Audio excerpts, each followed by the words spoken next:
Good morning. It's 8:38. Time for the Revelstoke Mayor Report with your Mayor, Gary Sauls. Good morning, Gary. Good morning, Sean. How's it going, sir? Straight ahead. Excellent. Okay, Gary, I'm going to dive right into this question that I got for you. Prepared? You ready? Yeah, I'm ready. All right. Put on your walking shoes. As another ski season approaches, it appears as council has done. Are you ready for the dig? Oh, yeah. Okay. Has done nothing to straighten out the vacation rental fiasco in town. I believe something was supposed to be done by June, but have not heard anything. I remember most of council promising to make this a priority when they were running for office last year. If council could get a handle on all of the illegal rentals and suites in this town and start charging them the proper taxes, maybe we won't have to endure another tax hike next year.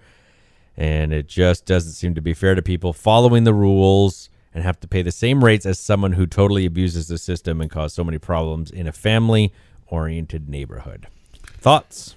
Well, we are working on the vacation rental problem. It appears that we've done nothing, but staff are doing reports and they're analyzing things, comparing it with what other communities are, and trying to come up with the best solution. We're hoping to have something come to council soon, but he's right. We are not going to have that handled before winter.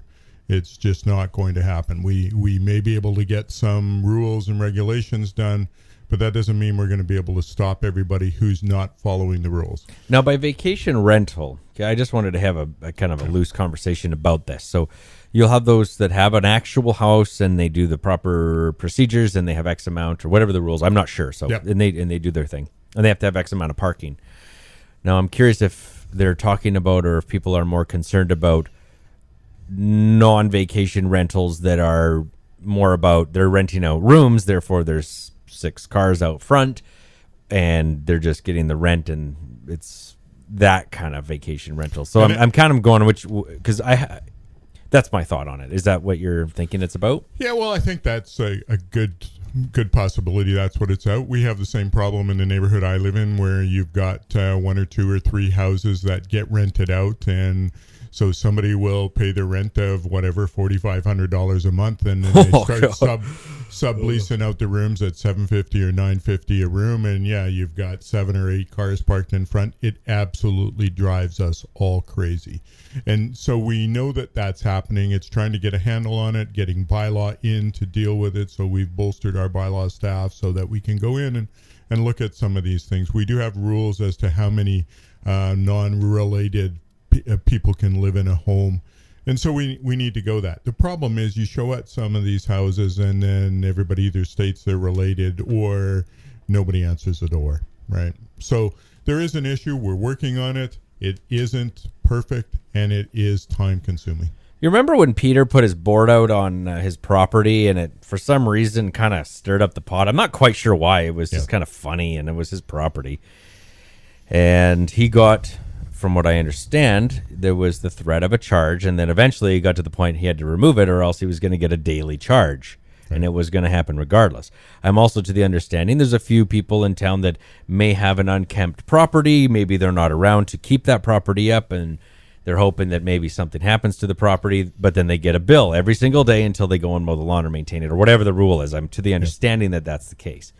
Would that be something where you got that many cars out front of your house every single day? You have that many cars out there, you're going to get a $100 bill or $100 tax. It's going to go on your tax bill every year, so be prepared or whatever. We'll have to look and see if that's within the bylaw and if that's something that we can legally do within a bylaw. But it's a frustration for all of us. But we've also seen where you've got 4 or 5 cars parked on the grass in the front of these houses and still got 3 or 4 on the road.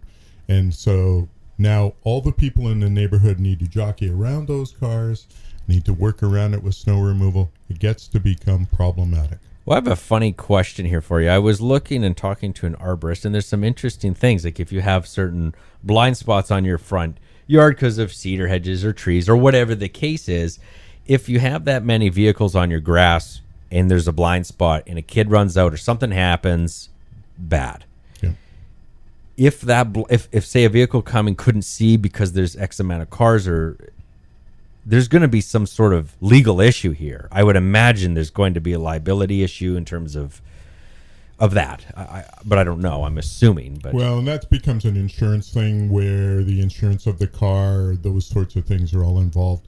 From a city liability perspective, that's not clear. Okay. I was just kind of curious about that. And there's been a little less talk this week about the United Church and that.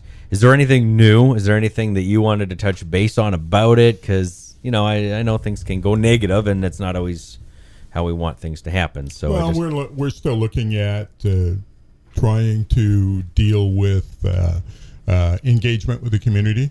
Communities come to us saying, hey, it wasn't proper engagement. I stated that in council chambers, so we're working on that. We'll do a public information meeting, and we'll go forward. To state any more than that at this point in time would be just using up airtime. Okay. And that's probably going to be in October, I would imagine, as we're getting close to. Yep. Yeah. Okay. Well, that'll give people an opportunity to ask questions and get answers on top of it all. So that's the next step.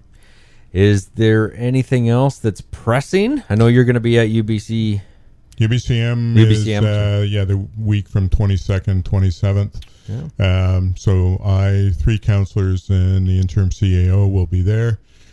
Just want to say that at this point in time, we're seeing the Valley Blacktops in town. They're doing some work for the city, so there's going to be some road repairs, some maintenance being done, but also we're going to see some construction as well. So just let everyone know there may be detours, moving around things, moving through roads, that sort of thing. That is it, and I'm going to be off for a couple of weeks, so Gary will be back with me in early October. Sounds good. Thanks Gary. Sean. Good. Thanks Gary. Sean.